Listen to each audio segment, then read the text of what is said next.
Sê Shabbat Shalom weer vir almal wat hierdie pad van Yeshua, die pad wat hy kom voorberei het, Vader se koninkrykspad, op stap en wil stap. Ons is besig in die evangelies om te kyk na Yeshua se lewe en leer. Want dis waar ons leer wat is die pad om te stap. Wat is God se vereistes vir ons? Hoe ons lewe en wat ons doen. Nou, jy weet, ek sien altyd uit na volgende week. Want terwyl ons voorberei, sien ons net waarheen is Vader op pad en wat is hy besig om te doen. So dit is fantasties wanneer ons op hierdie pad klim om te kan sien waaroor dit gaan. Ons begin basies in hierdie tyd nou met die tweede jaar van Yeshua se bediening. Markus 2 vers 14 sien ons, Yeshua het sy gewone dinge gedoen, maar terwyl hy beweeg en terwyl hy verbygaan, en hierdie was by die poort gewees van Jerusalem. Want by die poorte van elkeen van die stede en die dorpe het die belastinggaarders gesit. So alles wat jy inbring en uitbring, moet jy eers by die belastingou verbybring. Hier was nie belastingontduiking nie. Want wat jy ook al doen en ingaan en uitgaan deur die poorte, hulle daar gesit vir jou. En toe hy verbygaan, sien hy vir Levi. Nou Markus het altyd die kort en hy het ook die ander name. Ek gebruik op die oomblik hierdie twee dele in die twee verskillende evangelies, ook om vir jou die konsep van name te wys in die skrif.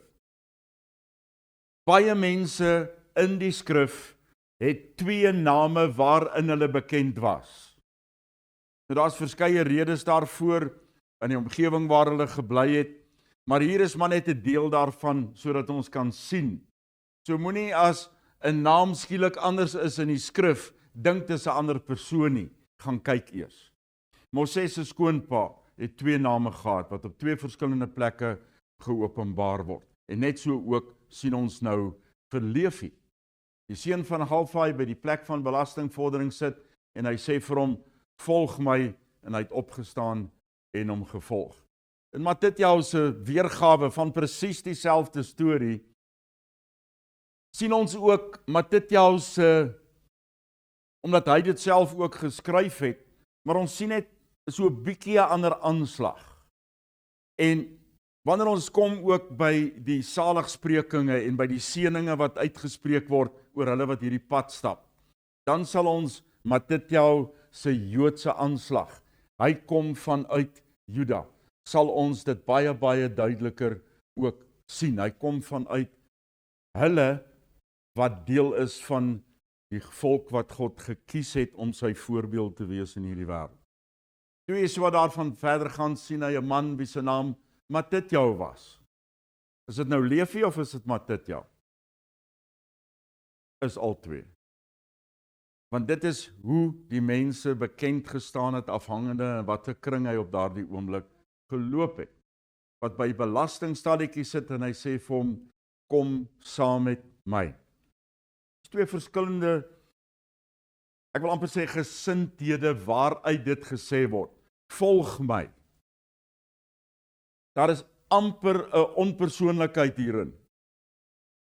Terwyl Matteus dit dien vanuit 'n koninkryksbegrip en ons gaan dit meer en meer sien soos wat ons aangaan. En hy sê, kom saam met my. Dis nie net 'n volg nie, kom stap saam met my. En hy het opgestaan en saam met hom gegaan. Nou baie het reeds gewonder en sê, maar hoe is dit moontlik? Hier kom jy so aan die begin van sy bediening en hy sê vir iemand, volg my en die ou stap net saam met hom. Maar wanneer ons nou dit sien wat ons nou weer begin het vanoggend, hy's reeds in die tweede jaar van sy bediening.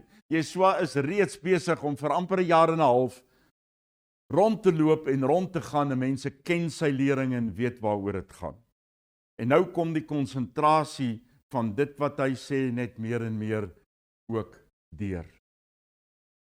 Lukas gaan verder met die storie en sê hierdie selfde Levi, Matteus, het 'n groot ontvangs vir hom in sy huis gegee en daar was 'n groot skare belastinggaarders en ander.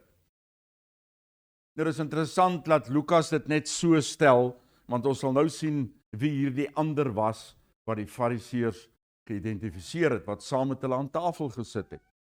Levi Die belastinggaarder nooi sy vriende, nooi Jesua en sy studente-volgelinge wat op daardie stadium nog nie almal gekies is en nog nie almal by hom is nie en nog nie afgesonder is nie.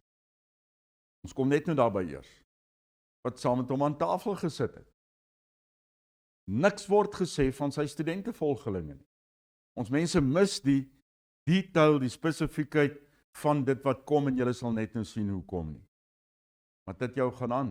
En toe die Fariseërs dit sien, sê hulle vir die studente-volgelinge: "Waarom eet julle meester saam met belastinggaders en sondaars?" Wie is hierdie studente-volgelinge? Wel, daar was op die uiteinde, op hierdie stadium, amper 120 studente-volgelinge wat Jesua gevolg het. Dis nie die 12 apostels, soos dit bekend staan. Hulle wat gekies word met 'n baie spesifieke doel nie. En ons gaan dit nou sien. Ons kom al hierdie goeters pas in die skrif, bly by die skrif. Dan is dit soveel makliker om die waarheid te skei van dit wat ons aangeneem het en dit wat ons geleer het en wat meeste van die tyd nie die volle storie was. Hoekom eet jy saam met belastinggaders en sondaars? Hoekom meng jy? Die Fariseërs sou eintlik verder gegaan het en gesê het, hoekom maak jy jouself onrein om in die teenwoordigheid van ander te wees? Want dit was die persepsie en die konsep van die godsdiens van daardie tyd.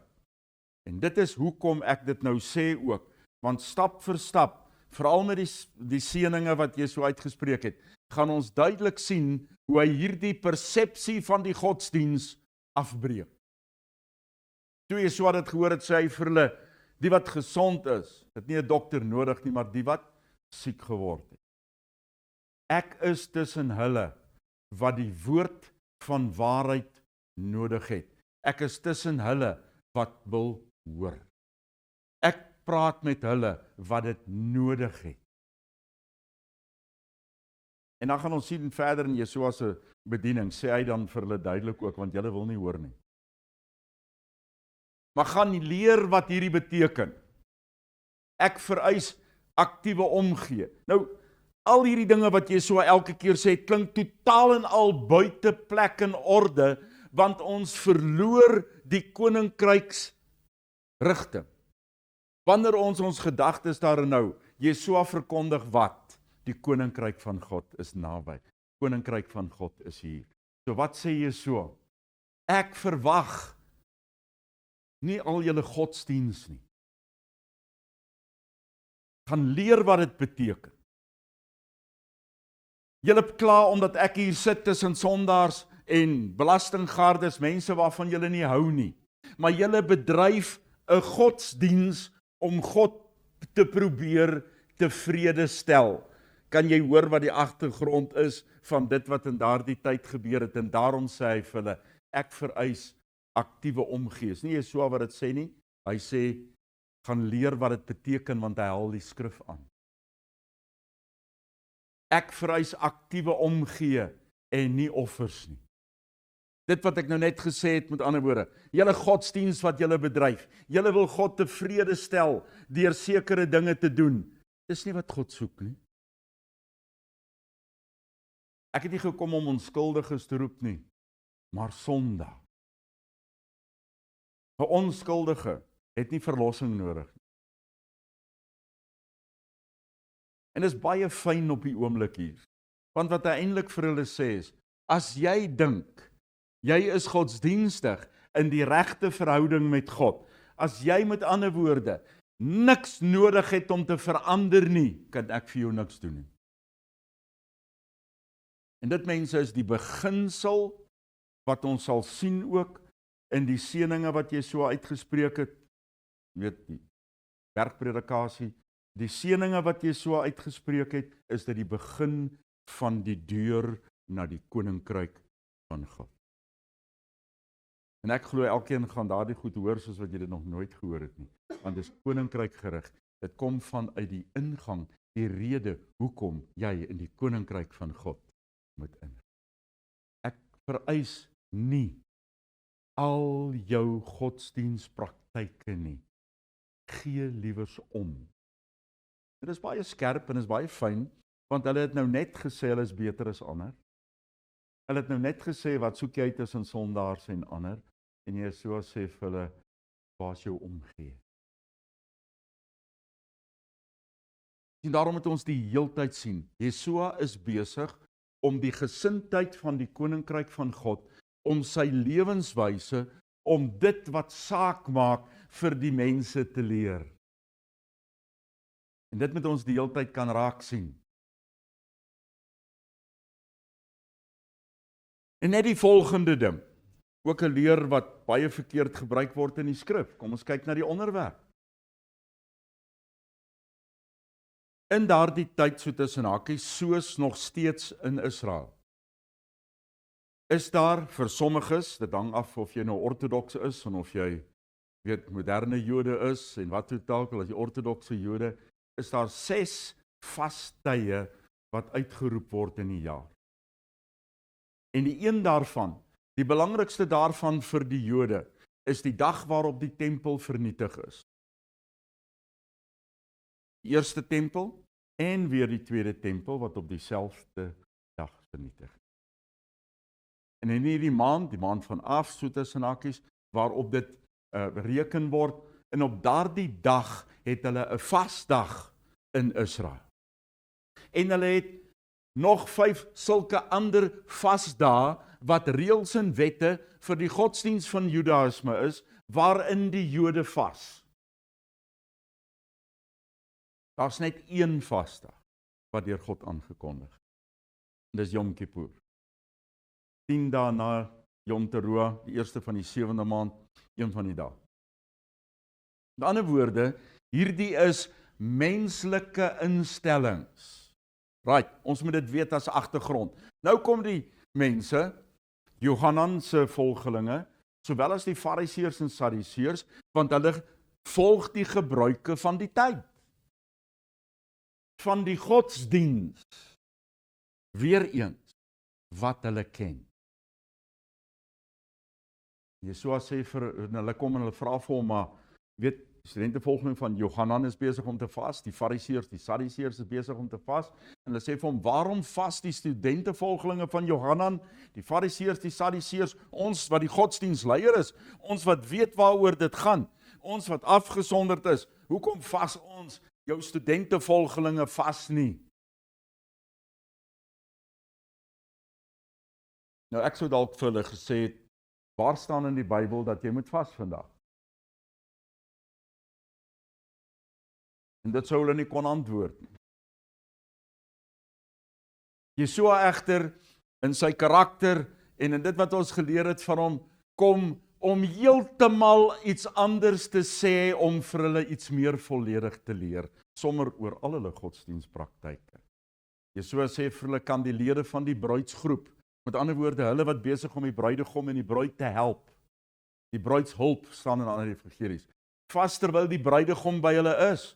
Ons gaan fees vier, dis 'n huwelik, en terwyl ons gaan fees vier en dis 'n huwelik, nou wil julle vas, nou wil julle treur, nou wil julle afsonder.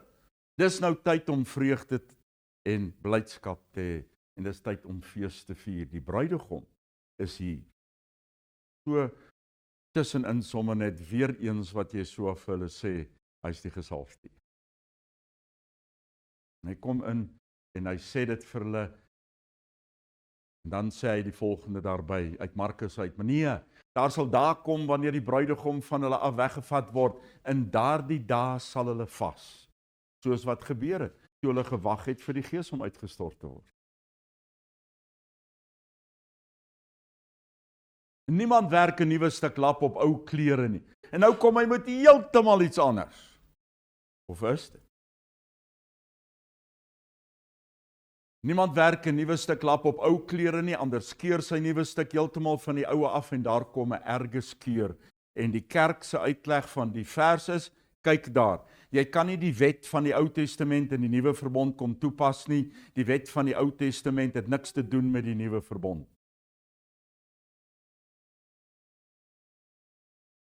Waar staan dit? Dis om 'n teologie en 'n lering te vat, en om in te druk in 'n ding. Dit staan nie daar nie. Ons gaan nou kyk wat daar staan. Want dit is eintlik baie duidelik, wanneer ons koninkryk gerig is, en gerig is op dit wat werklik saak. Wat Jesua vir hulle sê is, julle is besig om te vas volgens wat? Volgens menslike godsdienstgebruik. Wanneer jy in die nuwe verbond van God is, doen jy die nuwe verbond van God se wil, naamlik die wet en die opdragte van die Skepper lewendig. Presies die teenoorgestelde. Dis tog wat daar staan. Waarmee is hy besig? Wat is hy besig mee? Hy is besig om vir hulle te praat oor hulle godsdienstgebruik van die vas wat afgekondig is deur mense en daardie godsdienstgebruik vir hulle te sê, hierdie is 'n menslike instelling. Dit is jou ou godsdienst wat jy gehad het. En as jy die dinge van jou ou godsdienst probeer toepas op die nuwe lewe in Jesua, wat Vader se nuwe verbond is, skeur jy als uitmekaar uit en vernietig dit God se waarheid. Hy gaan gee dit nog 'n tweede verduideliking. Jy gooi nie nuwe wyn in ou leersakke nie. En anders sal die nuwe wyn die sakke laat bars en die wyn uitloop en die sakke vergaan. En nou die woorde wat bewys dat dit wat ek sê, dit sê nie jy vernietig die wet of die standaarde van dit wat God gegee het nie. Luister mooi wat hy sê, maar jy gooi nuwe wyn in nuwe sakke. Niks fout met die nuwe wyn nie, met ander woorde. Maar jy sit hom in dit wat Vader nou gee, naamlik sy koninkryk, die nuwe verbond. En daarom is hierdie 'n ontsettende belangrike teks vir jou en vir my. Wat is daar van jou ou godsdienstgebruike, synde jy kom uit 'n oosterse godsdiens, of uit die Christendom, of uit watter godsdiens ook al. Wat is daar van jou godsdienstgebruike wat nie in die skrif is nie, wat nie skriftuurlik is nie, wat mensgemaakte godsdienstpraktyke is, wat jy nog aanhang in jou lewe?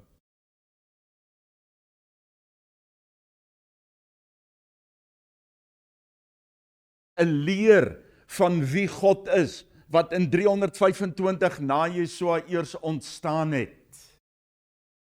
Terwyl die Bybel leer, God is een. En daar is net een. Hy bestaan nie uit drie nie. Daar is net een God. Hoe duidelik is die Bybel dan? Deuteronomium 6 vers 4. En honderde ander verse in die skrif wat dit bevestig.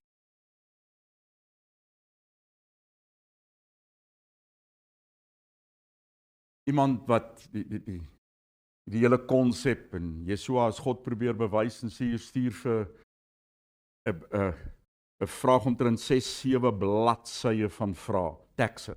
Al die tekste in die skrif, maar wat van dit, wat van dit, wat van dit, wat van dit, wat van dit. Ja, amper tydmors, maar terwyl 'n ou deur al hierdie goed gaan en vir hom al die antwoorde op al hierdie tekste gee, ensovoorts en so aan, is amper klaar daarmee. Deur te stuur en goeders, allemaal goeders, en terwyl ek hierdie goeders doen, besef ek nou met my maat, ek hoop jy maak jou oë oop, want wat jy besig is om op hierdie oomblik te doen, is om reg hierdie skrif al die tekste te bewys, Jesua is nie God. Die Seun van God. Hy het die volheid van die Gees van God in hom, soos ek. Soos elke een wat 'n wedergebore kind van God. En daarom is dit ontsettend belangrik, dat jy moet pas op baie keer vir sulke navorsing. Maar jy probeer jou ou godsdiens, 'n ding wat deur mense gemaak is, probeer jy indruk in dit wat God met sy nuwe verbond vir ons kom gee.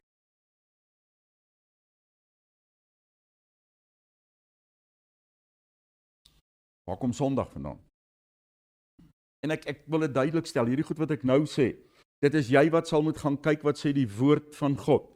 As jy nog die heidense en mens ingestelde praktyk van Kersfees en Easter en Sondag as deel van jou godsdiens het, dan vra ek, die vraag is jy nie besig om die sakke uitmekaar te skeur nie?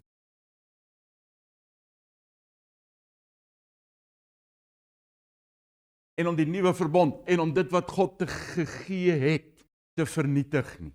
Jy is besig om godsdienspraktyke in Vader se koninkryk te probeer toepas. Lukas 5:39 sê dit, niemand wat ou wyn gedrink het, wil dadelik nuwe wyn hê nie, want hy sê, die ou is soet. En al wat jy so eintlik vir hulle sê is, dit is baie moeilik om ontslae te raak van jou ou idees, van jou ou godsdiens en van jou ou dinge, want jy het gewoond geraak aan daardie dinge.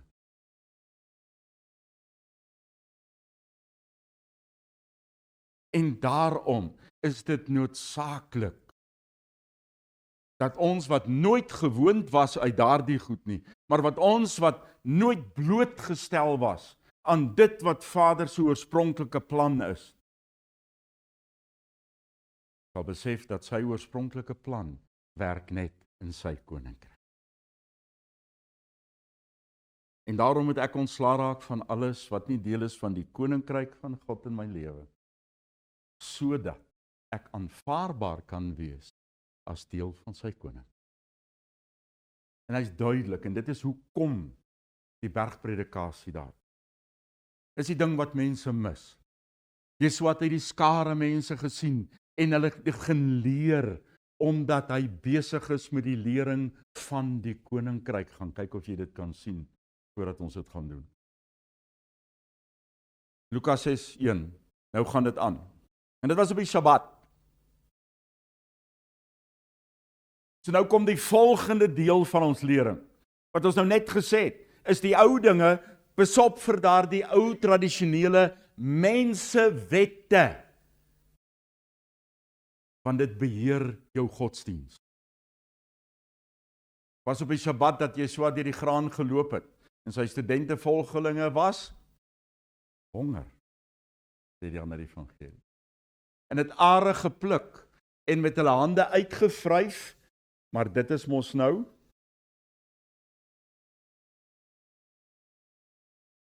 en dit geëet.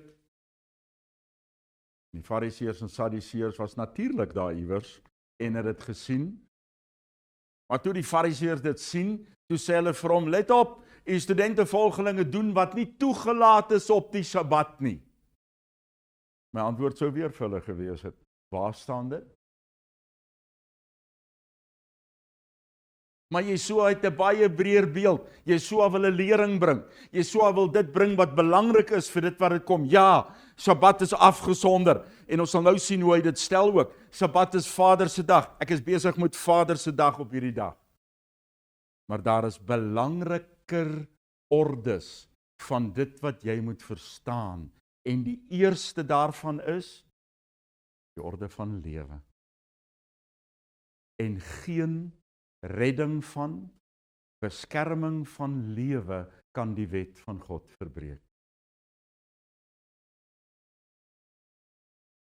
Die tweede daarvan is die verbond. En die deel van die verbondslerings wat gebring moet word. En in plaas van die besnydenis gebruik daarvoor, gebruik hy die priester se werk in die tempel. Ons sal dit nou sien wat ek sê. Dit staan alles in die volgende stukkie. Dan God se wette, dit wat gedoen moet word op Sabbat. Dis belangrik dat ek en jy sal verstaan, daar's 'n orde wat nie die ander wette kan verbreek nie. En die eerste is behoud van lewe, en dan die verbond, en dan die wette van God oor Sabbat. Matteus 12 vers 3, hy sê vir hulle, julle het nie gelees wat Dawid gedoen het nie? Toe hy honger was, en die wat saam met hom was, toe kom hy by daai priestertjie uit by die tempel, en hy sê vir hom, die brode van die tafel van Jehovah het hy geëet. Dit was net bedoel vir die priesters. Hoe kon hy dit geëet het? want hulle was honger. Hulle het nie kos gehad nie, hulle is besig om te vlug voor Saul. Die wet van lewe. Hulle kon nie die tempelwet, die Sabbatwet, enige ander wet verbreek binne die konsep van die wet van lewe. Dit gee jou nie die reg om 'n wet te oortree nie. Dit gee vir jou die reg om die wet van lewe toe te pas op sy plek. Matteus 12 vers 5, of het julle nie die wet gelees, dat op die Sabbat die priesters in die tempel nie die Sabbat afsonder nie, maar hulle is besig om offers te bring. En het jy geweet dat op Sabbat 2 maal meer offers gebring word as op elke ander dag? Hoekom? Deel van die verbondsinstelling van God met die volk, vir die reiniging, vir die verlossing van die volk. En daardie verbondswette oorskry die wet van Sabbat of die wet wat God gegee het op enige ander dag. Ek sê vir julle, en een groter as die tempel is op die oomblik hier. Die een wat die tempel is en word, en hy is hier, maar as julle verstaan het wat dit beteken. Dis nou anders gestel as, julle verstaan nie wat dit beteken nie. Maar dis Jesua se manier. As julle verstaan het wat dit beteken, ek wil liefdevolle omgee. Hy is weer terug waar hy was. Hy gee vir hulle die standaard van die koninkryk van God. Met daardie verskoning, met hierdie aanval en verskoning, elke keer is dit dieselfde. Vader soek 'n hart wat omgee. As jy omgegee het vir hierdie mense wat honger is, sou jy dalk vir hulle kos gegee het en hulle nie veroordeel omdat hulle kos eet. Nie offerandes nie, nie jou godsdienstpraktyke. Dan sal julle nie en hier sê hy sommer vir hulle het niks verkeerd gedoen nie, die onskuldiges veroordeel. Hier verklaar Jesua baie duidelik, hulle het absoluut geen wet van God oortree nie. Hulle het nie die werkswet op Sabbat oortree nie. Matteus 12 vers 8, want die seun van die mens is meester van die Sabbat. Hy is nie die insteller van Sabbat nie. Hy is nie die skepper God. Hy is die meester. Hy is aangestel as koning. Hy heers ook oor Sabbat. Jy moet 'n bietjie gaan studie doen oor wat ek nou net gesê het. Jesua is meester oor Sabbat. Wat beteken? Alles wat hy vir ons sê, geld vir Sabbat. Sy leer geld vir Sabbat. Hy is ingestel deur Vader, aangestel as die koning. Hy bepaal. Dan Markus 2 vers 27, wat mense blykbaar nie lees nie. En hy sê vir hulle, die Sabbat is gemaak vir die mens. Dis die mens wat Sabbat nodig het. Nie God nie. Die Sabbat is ingestel ter wille van die mens, sodat Vader lering in jou kan plaas, sodat Vader jou kan afsonder eenmal 'n week. Hierdie is my dag, sê hy. Hierdie is die dag wat jy spandeer om met my deur te bring. Ek wil tyd met jou hê. En eenmal 'n week is dit my tyd.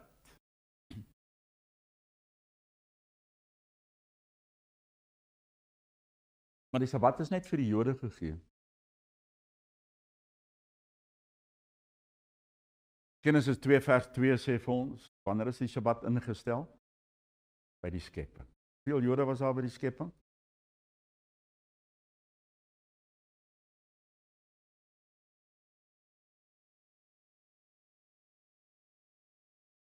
Die Sabbat is gemaak vir die mens.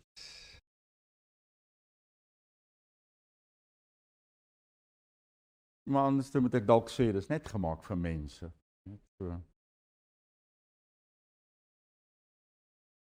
So my punt is altyd, jy weet wat ek sommer net komies altyd vra, nou wat is jy as jy nie Sabbat hou nie? Sabbat is gegee vir die mens. Sorry, pyl ene daai. Matteus 12 vers 10. Daar was 'n persoon met 'n verdroogde hand. En dis nie snaaks dat dit op die Sabbat is nie. Dis waar Jesua is. Hy was Sabbat in die bymekaar kom plek. Hy het nie buite rondgeloop nie. Hy het ook nie Zoom gehad nie. Hy was daar waar hy moet wees. Waar God gesê het, hulle kom bymekaar. Eenheid, dis 'n bymekaar kom plek. Daar was 'n persoon met 'n verdroogde hand en het hom gevra sodat hulle hom kon aankla. Kyk net na die valsheid. Hulle gee nie om nie. Wat het Jesua nou 2 keer al vir hulle gesê? Ek soek nie julle wette, julle praktyke nie. Ek soek omgee. Liefdevolle omgee. Nee, hulle bring die man met die verdroogde hand na Jesua om hom uit te vang. Nie omdat hulle omgee vir die man nie. En hoeveel keer word daar nie godsdiensdinge gedoen, godsdienspraktyke gedoen, met 'n vals motief? Hoeveel mense kom by mekaar, kom plekke by mekaar, kom by kerke, by plekke by mekaar, met 'n ander motief, om hulle self te bewys, of om enige rede, behalwe ter wille van die koning van die koninkryk.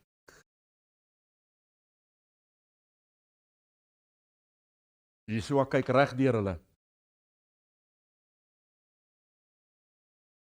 Iets wat, jy weet, so ook gevra het, maar hoe het Jesua geweet wat hulle dink? Hoe het Jesua geweet wat aangaan as hy nie God was?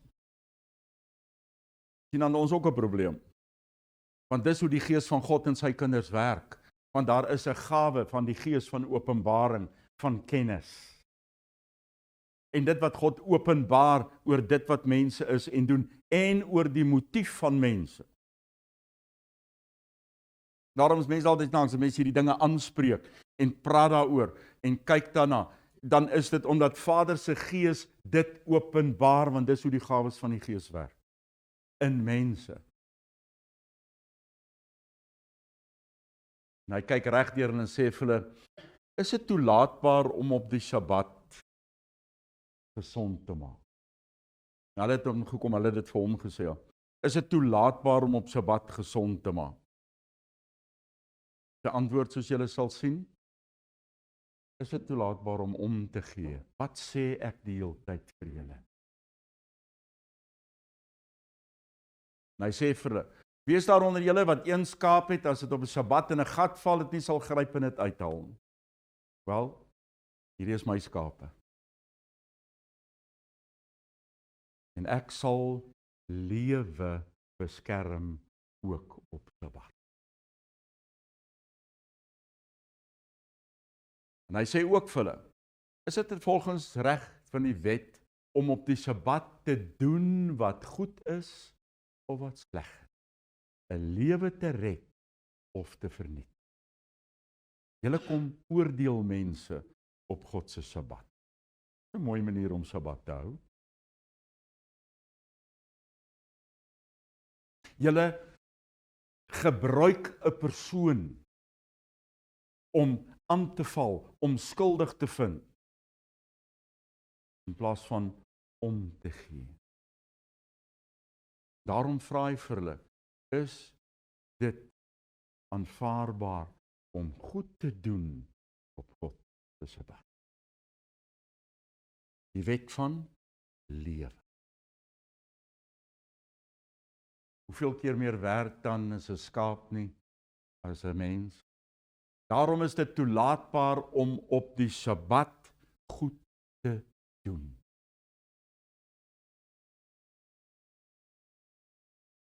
Nie julle godsdiens, julle mensgemaakte wette nie. Markus sê, terwyl hy beide met woede en hartseer oor die blindheid van hulle verstand rondkyk. Markus, wat baie gekonsentreerde boodskap deurbring, het stel dit ontsettend hard en duidelik reeds op hierdie stadium. En hy sê, Jesua was teleurgestel.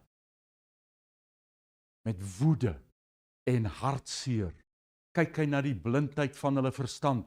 Kan julle nie sien wat ek vir julle sê nie? Omgee is belangriker as enige iets anders. Het jy liefdevolle omgee vir hulle? En onthou wat ons ook gesê het, ons gaan kyk na die gesond en die genesingskonsepte van Yeshua en elke keer iets anders uitwys. Want daar's nie resepte nie. En op hierdie keer sê Yeshua nie eers vir hom om genees te wees. Hierdie keer vra hy nie die Vader nie. Hierdie keer sê hy nie vir hom om sy oë te was, of sy hande te gaan was, of om te gaan dip in die see. Hierdie keer sê hy absoluut niks nie, hy sê vir hom, steek uit jou hand. Hy het nie vir hom gesê, wees genees nie. Sodat daar geen aanval van hierdie mense oor hom is, nie, sê hy net vir hom, steek jou hand uit. En toe sy hand uitsteek, is sy hand gesond.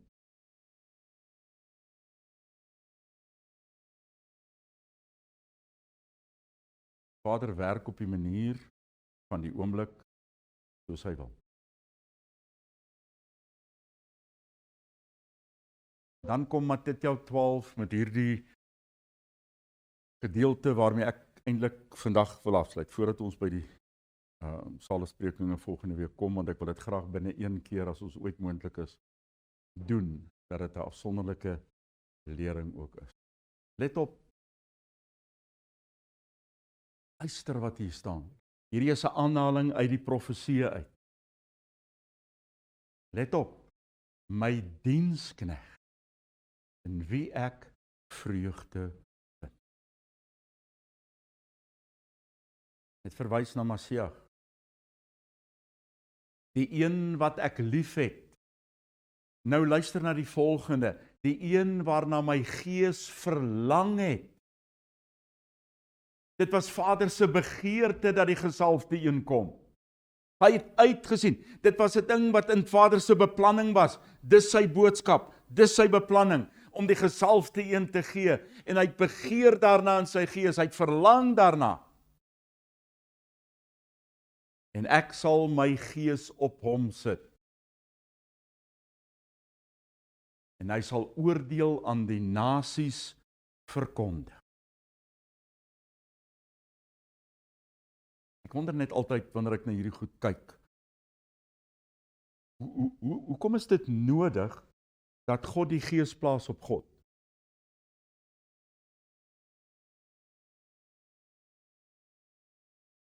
Nog 'n bewys dat geen moontlikheid is dat jy so God is nie. Daar staan dit in die profeseë.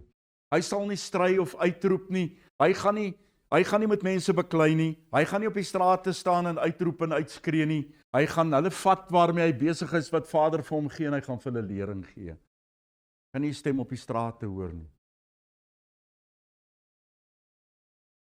En dan Matteus 12 vers 20, 'n geknakte riet sal hy nie afbreek. Daar seer is in jou lewe, as jy seer gekry het in jou lewe, hy is daar om te genees, heel te maak, om te gee. Al struikel jy, gaan hy jou nie afskryf. Hy gaan vir jou die kans gee om terug te kan. Want dis waaroor ook die salesprekinge gaan, sodat ons ingelei word in die koninkryk van God. Flikkerende lamp sal hy nie uitblus nie, en hy sal getrou, regverdige oordeel bring. En in sy karakter en autoriteit sal die nasies versekerde verwagting hê. Jy besef dat wanneer die Bybel sê, ons moet leef soos hy, 1 Johannes 2 vers 9, leef soos Yeshua geleef het, dat elke een van hierdie karaktertrekke my en jou opdrag is om te leef. Leef soos Yeshua. En hier word gesê wie hy is. Hy sal die flikkerende lamp nie uitdoof nie. Hy sal die gebroke riet nie afbreek nie. Maar hy sal regverdig oordeel. Johannes 34 vers 7, hy sal nie die sonde oorsien nie. Dit sal gestraf word. Hy sal nie iemand wat sleg doen goed noem, en iemand wat goed is sleg nie. Dit is alles deel van die karakter. Dis wat Vader vir ons sê wie hy is, en dis wat ek en jy moet wees. Want dis die karakter wat Jesua kom leef het.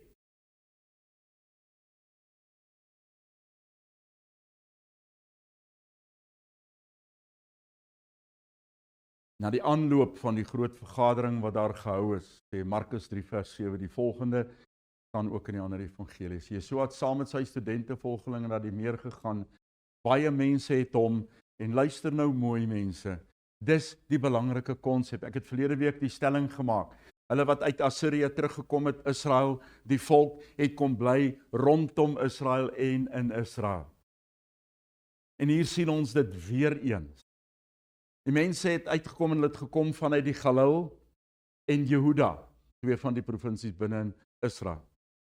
Uit Jerusalem, Idumea, rondom buitekant. Die gebied oorkant die Jordan, buitekant. En van rondom Tsor en Sidon in die noorde, Libanon. Baie mense het na hom toe gekom, toe hulle hoor wat hy alles doen. Jy sien, die mens word getrek deur wonderwerke en uiterlike dinge. En hy het vir hulle die hele tyd die koninkryk boodskap gebring. Dis al wat hy gebring het. Hy sê op 'n stadium, die enigste rede hoekom hierdie mense my volg, ek vertrou hulle nie, want hulle volg my net as gevolg van die wonderwerke. Hy het dit self gesê, maar hy het nog steeds vir hulle die boodskap van die koninkryk gebring. Elke een moet dit hoor.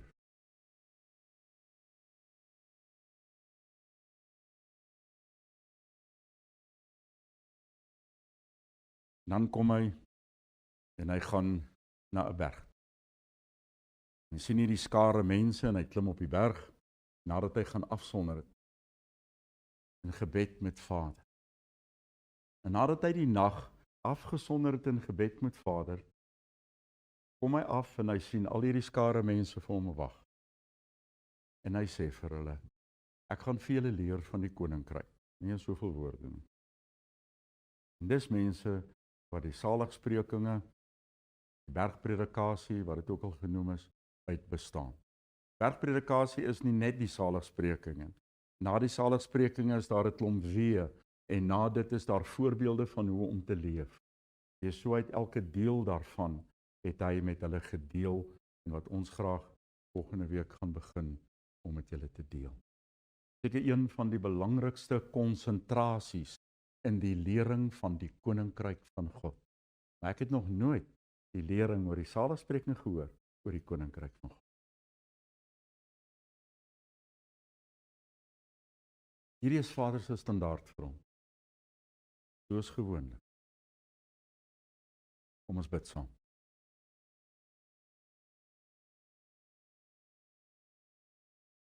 Vader, U ken ons begeerte. U weet, elke oomblik, elke woord waarmee ons besig is, elke keer wanneer U met ons praat, elke woord wat opbring, Vader, ons begeerte, is die volheid in elkeen se lewe, U Gees, wat elkeen bring tot die volle karakter, die volle oortuiging. Daarom is dit weer in ons gebed in hierdie dag, Vader, dat U elke een van ons bring tot die volheid van U liefdevolle omgee, U nederigheid, U begeerte in ons. En dit is vir ons vreemd om hierdie dinge te kan hoor, maar die skrif sê so. Ook wanneer ons kyk na Psalm 34, vers 11. Vader, ons loof U. U het die standaard vir ons gestel. Jesua het dit vir ons kom wys. Ons wil dit leef. In naam van Jesua. Amen.